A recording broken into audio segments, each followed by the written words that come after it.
It's fitting, isn't it, that Gertrude is the one to tell us that Ophelia has drowned. What do you mean, Sarah? Why is that fitting?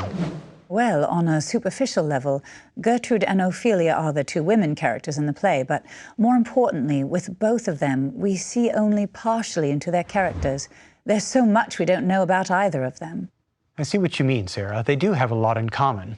And we're usually so focused on Hamlet, for obvious reasons, that we often don't even realize what it is that we don't know about them. One critic, Elaine Showalter, had this to say about what the Romantics thought about Ophelia.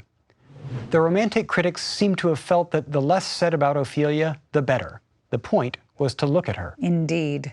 The 19th century critic William Hazlitt said about Ophelia that she is a character almost too exquisitely touching to be dwelt upon. But you're right to say that our focus on Hamlet is often what draws us away from Ophelia. Somehow Hamlet's enormous presence just seems to make Ophelia even smaller, even less noticeable. Ellen Terry, an actress from the late 19th century who gave famous dramatic interpretations of Ophelia, said, "Her brain, her soul, and her body are all pathetically weak. It's not surprising that she should think Hamlet mad, for all he says in the scene where she returns his presence is completely beyond her." And the great Sarah Bernhardt played both Hamlet and Ophelia on stage, and she said that she greatly preferred playing Hamlet. Who wouldn't?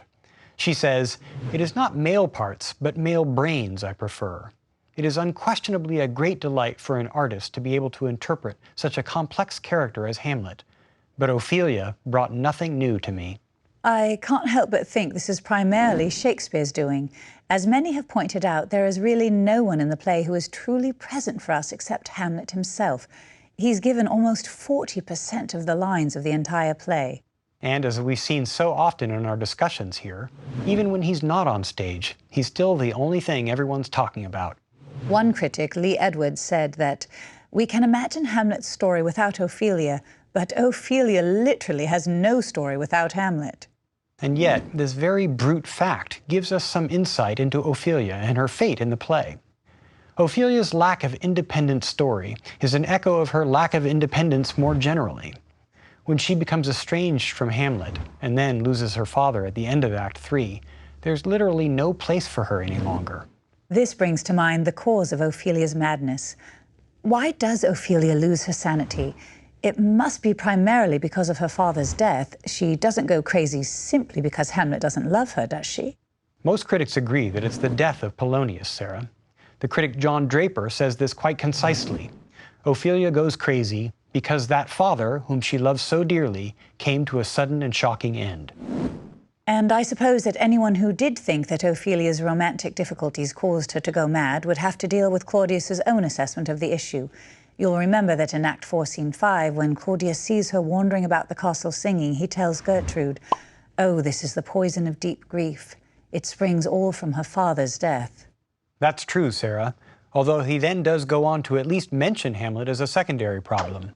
First, her father slain, next, your son gone, and he most violent author of his own just remove. Ah, yes, and come to think of it, Claudius is interpreting Ophelia's behavior just as we are.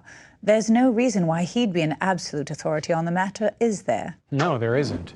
In fact, all we have to go on here is Ophelia's own actions and words. And in that same scene, Act 4, Scene 5, Ophelia sings little bits from folk songs that are famously difficult to make any sense of.